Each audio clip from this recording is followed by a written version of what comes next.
Hi. Now we're going to go over your syllabus to make sure you're clear about what's going to be talking about and when things will be open or when they will be closed. So let's go over our syllabus to make sure we're clear about what's on this. So it's really important that you read it right through to the end. And I would really highly recommend to watch the videos associated with these documents, because sometimes I offer some things in the video that may not be quite clear enough for you in the reading of it maybe, but the videos will help clear things up. So as you can see on the first page, that for the most part it just gives you a bit of an overview. Now you'll notice an incomplete part perhaps when it says contact information. Now on there you can see where my email is, and I'll be posting my email all over the place, so please feel free to contact me anytime. But I also want to point out where it says virtual office. I've indicated that I'll make appointments or receive appointments in WebEx, Skype, or MS Teams. Now I don't use Zoom. However, I will give you more detail on how to make these appointments if you're unfamiliar, and I'll post a video perhaps or something to that effect to give you an insight as to how to do that. And I am working on some new technology that I may not get out right at the very beginning, and it might I'll head you up further into the semester, probably towards the beginning of the semester. If I figure out how to use it correctly and efficiently, I will have another option in regards to perhaps live streaming. I'm not quite there yet. So I will have more information on the virtual office hours and how you can connect to me via this way. But in the meantime, I just want to let you know that I will be using those. Now, when you come down to the second page, what's really important here, and please, if you haven't already done so, do so, is the textbook is identified there. In the corner right beside where it says course textbook, it's not an option. It's really highly recommended to mandatory, because you're going to be able to use that to make notes, highlight, follow along with my videos to sort of see what elements were important that I emphasized, and also to have that as a resource that when you do your online test, you'll have your notes, your textbook, and whatever other sort of resources that you've generated as a result of listening to the videos, watching the videos, making notes and stuff, to prepare you for the test and to use during the test. Now I'll talk about the test in a moment as to how that plays out and where this all plays in for you. So what follows next in the week-to-week expectations is essentially every week we have something new. And I have your syllabus marked out to have, a column right here, I think, of what week we're in, week 1, week 2, week 3, what the kind of topic we'll be covering in that particular week will be, as in, what chapters 1, 2, 3, or what order they'll be in will be in your syllabus.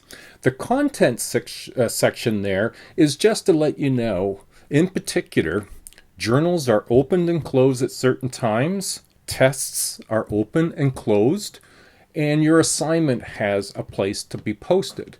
And so these things are important because they have dates associated with them. And so it's going to be very important that you watch the video that I've made on online success tips, and it'll walk you around through some of these sort of time management issues that will be really critical for online delivery. So please take the time to review that and watch it. Email me if you've got questions, but take these dates and put them in a calendar, put them in your device. I've made a video I've posted that in support videos on how to use your calendar on your devices to set alerts as to when things are due and when you should start them, not just when they're due. So put in the journals, open and closed, the test and assignments, dates, open and closed, because they are open for a limited time, and once they're closed, they disappear from your view. And the results go into Grade Center for the test. For the assignments, of course, I have to mark them, and same with the journals. But once the journal indicates that it's closed, or the test indicates it's closed, it's disappeared. It won't be visible anymore. So if you can't find it, it's because you've missed the date. All the more reason to make sure you put your dates in a calendar and check regularly. Okay, let's carry on to page 3, and you again see more. Now note, study week is November 2nd to November 6th. That week, you're not expected to necessarily log in, although this might be an opportunity for you to get caught up on a few things, get ahead on a few other things. And so that week there's not actually content delivered, but you will have access to Blackboard and all the content that is available to that time.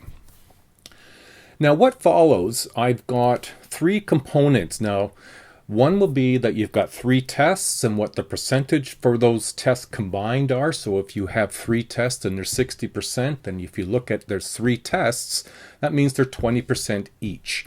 Now what's important about the test is that they're either going to be multiple choice and true and false. There will be anywhere between 50 and 60 questions on a test.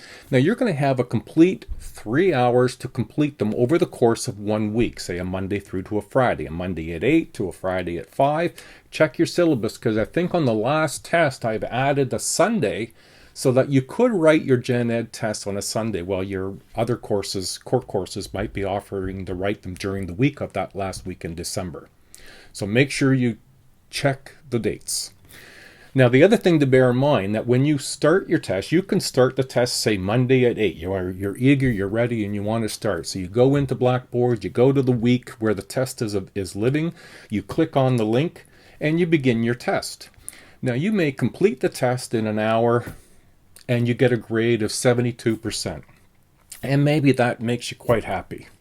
But maybe you felt like you could have done a better job. Well, you've still got 2 hours of your 3 hours left.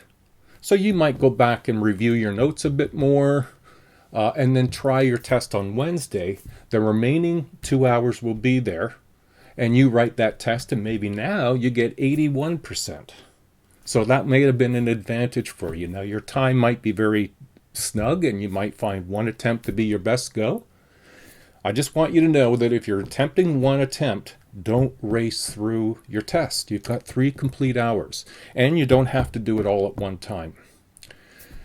Okay, so that's another reason why in your test, your textbook is important, because you can use it. And so the more you mark it up and prepare your textbook for a test, where things are and identifying terms, that's why the videos that I make might be very important, because I review all the content.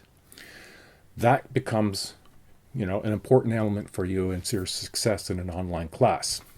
Now, you're also going to do a research assignment. So that's 20%. There's an assignment in the assignment and a syllabus and assignment folder in Blackboard. Read the document completely and watch the video that has me explain how to do it. And then there are 5 journals worth 20%, 5% each. 4% each. And you will be in those journals. They're open, say it's open in week 3, it's open for 2 weeks, but it will always live, the entry point from the journal will always live in week 3. So you go to week 3, you click on it, you watch the video that I've provided for you, you reflect on it, and you provide me with 3 to 4 paragraphs of thought. Now, there's no absolute right and wrong. It's not being judged that way, and I provide a video that might be thought-provoking and get you thinking. And it might have given you some insights into something you didn't otherwise know. Or maybe it's something that you've been aware of, but it gave you more information. Or maybe it's supporting something you really are familiar with and like or don't like. It's your place to express and to learn.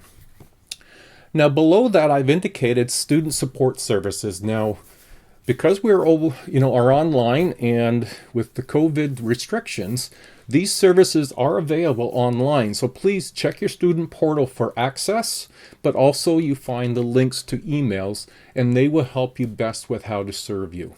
If you have a disability of some sort, it's important to connect with Howard Davosky. He's within Student Services to help get the supports you need to equal the playing field in your post-secondary education. Following that, you'll see a link to college policies and regulations, rights and responsibilities, and you may find that very helpful for you to understand the intricacies of what your responsibilities are and what mine are, and how we will work through the semester. So that might be a useful resource. And then the last thing I've indicated is something that probably most of you are quite familiar with and don't do, but it's important that we acknowledge that plagiarism and academic honesty is really important.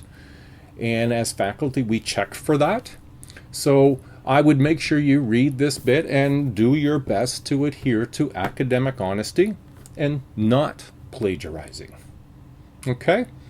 So that's a quick overview of your syllabus. I hope you find this helpful.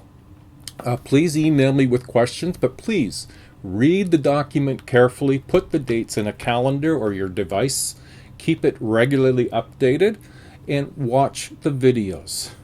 I make the videos to try to help explain things, and I hope they're helpful, but they're your choice, of course. All right, guys. Good luck, and we look forward to getting on with the semester, and I look forward to meeting some of you via email or through some sort of virtual office time. Okay, thanks, everybody. Bye for now.